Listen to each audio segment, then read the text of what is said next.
suis volcanologue à Hawaï. Une des choses que je fais pour mon métier, c'est de collectionner de la lave. Et je vais vous en parler.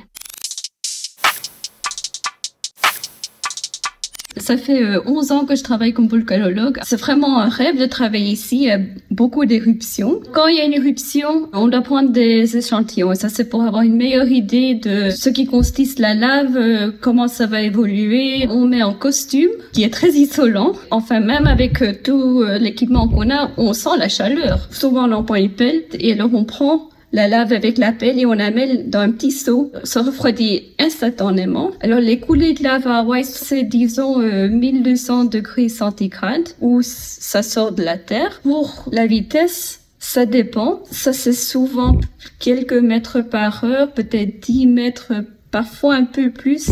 Le Nyiragongo au Congo, ça peut aller très très vite, enfin plus vite qu'on peut courir. À Hawaï, le sommet du Kilauea et du Mauna Loa sont dans un parc national. Alors bon, là il n'y a pas d'habitation, mais par exemple en 2018, sur le Kilauea, c'est allé pas au sommet mais plutôt au côté est. Et là il y avait beaucoup d'habitations. Et les riverains voyaient la lave qui sortait chez eux quoi. Alors on essaye de prévenir le plus qu'on peut. Si on voit tout à coup beaucoup de tremblements de terre qui ont l'air de monter vers la surface, ça peut vraiment indiquer qu'il y a quelque chose qui se passe. Alors au début d'une éruption, on essaie d'aller tous les jours. Quand c'est une éruption de longue durée, alors par exemple, il y avait une des éruptions qui a duré 1 an et demi. Alors bon, là on va pas aller tous les jours, c'est plutôt tous les 2 semaines, 1 fois par mois. Ben moi j'adore admirer ce que la Terre peut faire, c'est vraiment très impressionnant. Et c'est un privilège de pouvoir faire ça pour mon travail. Ce que je préfère un peu moins, ça peut être très lourd d'un point de vue émotionnel, surtout quand il y a des gens,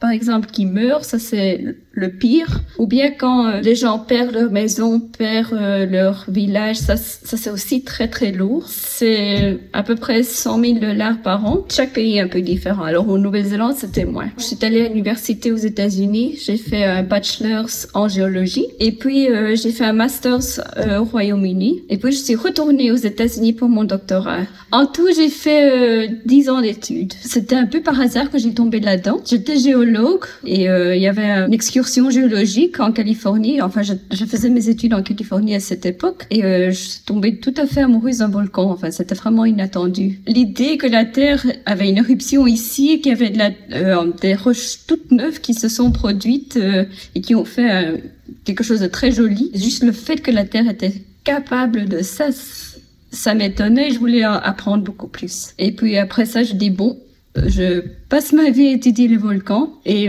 voilà, c'est comme ça que je suis devenue volcanologue.